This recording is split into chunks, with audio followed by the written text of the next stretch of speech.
বদরের যুদ্ধের জন্য আপনি রেডি হন। আপনার সামনে আবু জেহেল তার সৈন্যবাহিনী নিয়ে আসতেছে। কত জন সৈন্যবাহিনী? 1000 সৈন্যবাহিনী। তো আপনি রেডি হন, সময় খুবই কম। আমার আসলে মনটা খারাপ করে ফজরের নামাজ শেষ করে বসে আছেন।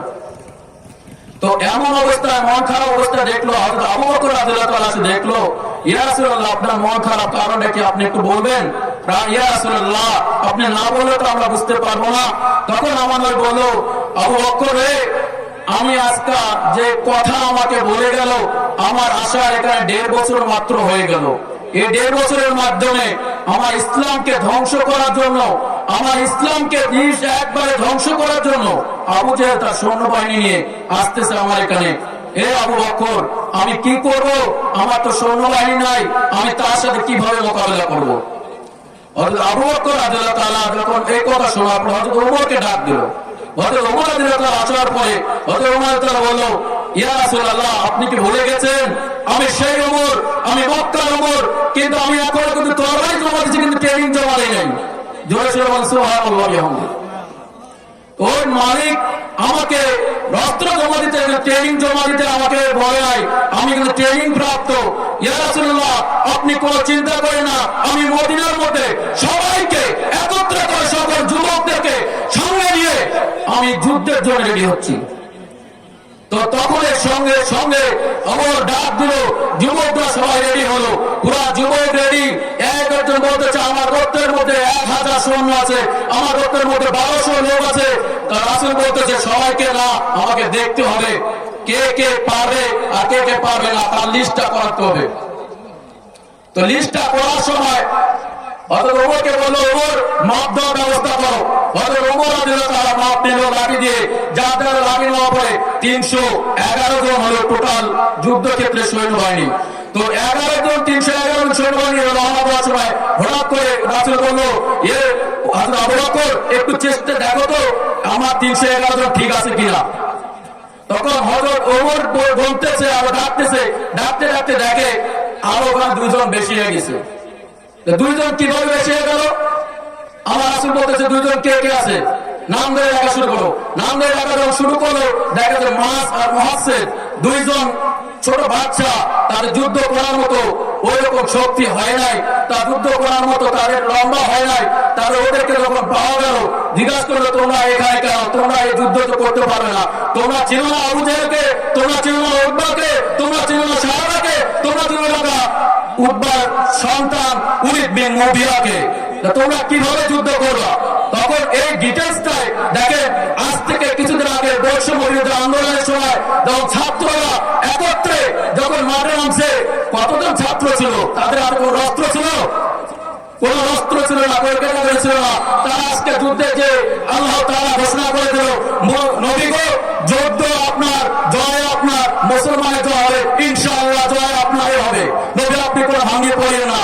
ওই হাত তখন আল্লাহ তাআলা, আমার রাসূল যখন হাত তুলে আল্লাহর কাছে দুহাত তুলে দোয়া করতেছে, আল্লাহ তাআলা তখন কোরআনে আয়াত নাযিল করলো, ইযা তাস্তাগীসুনা রাব্বাকুম ফাস্তাজাবা লাকুম আন্নিকুম মুবিদ্দুকুম বিআলফিন মিনাল মালাইকাতি মুদ্দিফিন। ও নবী আপনি কোনো ভুল করেন ভয় করেন না, আমি 1000 ফেরেশতা আপনার কবরে মাঝে বন্ধ করতেছি, একটা ফেরেশতা সিঁড়ি বেয়ে জমিনে নামতেছে। আপনি কোনো টেনশন করেন না, আপনি কোনো চিন্তা করেন না, জয় মুসলমান হবে। এই মুসলমান জয় হয় নাই? বদরের যুদ্ধে মুসলমান জয় করে নাই? তো আল্লাহ তাআলা এরকম একটা পরিবেশে, যেমন বদরের যুদ্ধের ঘটনা ঠিক সেম বৈষম্য বিরোধী আন্দোলনে ছাত্ররা জয় লাভ করলো। ছাত্রের হাতে কোনো অস্ত্র ছিল না, কোনো অস্ত্র ছিল না, বিমান ছিল না। ঠিক বদরের যুদ্ধে মাত্র 2টা মাত্র সৈন্যবাহিনী, 2টা তরবারি ছিল। আল্লাহ তাআলা আমার রাসূলের 2টা মাত্র তরবারি, 2টা যুদ্ধ পোশাক, একটা হযরত আলীর গায়ে, একটা হযরত হামজার গায়ে, একটা অস্ত্র হযরত আলীর কাছে, একটা হামজার কাছে। আর যুদ্ধের জন্য যারা প্রবেশ করলো, সঙ্গে সঙ্গে আবু হুরায়রা নামে একজন সাহাবী ছিল, সে গেল, তার বয়স 29, সে তার হাতে কোনো তরবারি ছিল না, সাধারণ একটা লাঠি ছিল। একটা লাঠি ধরে কিভাবে যুদ্ধ সম্ভব, কিভাবে জয় করবে? এদিকে হযরত হামজা রাদিয়াল্লাহু তাআলা উতবাকে খতম করে দিল, ওদিকে হযরত আলী খতম করে দিল, তারপরে উতবা সাহেবকে খতম করে দিল। দেওয়ার পরে এখন ওলীদ বিন মুগীরার সাথে যুদ্ধ লেগেছে হযরত আবু বাদা।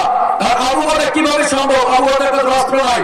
যখন আবু বাদা কাঁধের মধ্যে একটা চোট দিয়ে দিছে, হযরত আলী দেখতে পেলো, এরে আমরা তো তিনজন আসলাম যুদ্ধ রে, তিনজনের মধ্যে দুইজন আমরা সঠিক আছি, সঠিকভাবে দাঁড়িয়ে আছি, একজন আমাদের চলে যাচ্ছে, শহীদ হয়ে যাচ্ছে।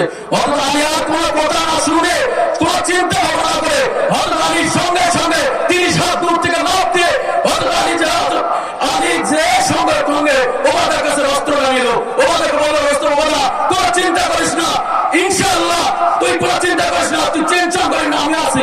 সঙ্গে সঙ্গে হযরত আলী একটা কোপ দিয়ে সঙ্গে উদ্ভব ইবনে ওলিয়াদের গোলা ফলাই দিল।